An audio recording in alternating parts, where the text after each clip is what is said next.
মরিচটাকে একটু ভেঙে নিচ্ছি। তো মরিচটা ভেঙে নেওয়ার পরে পেঁয়াজের সাথে মরিচটাকে মিশিয়ে পেঁয়াজটা সফট হয়ে আসা পর্যন্ত একটু চটকে নেব।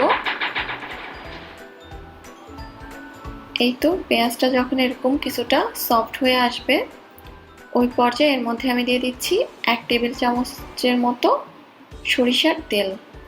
সরিষার তেল দিয়ে মিশিয়ে নেওয়ার পর এবার আলুটা ভেঙে মিশিয়ে নিলেই কিন্তু হয়ে গেল আরও এক ধরনের আলু ভর্তা, কাঁচা পেঁয়াজ আর শুকনো মরিচের আলু ভর্তা এটা।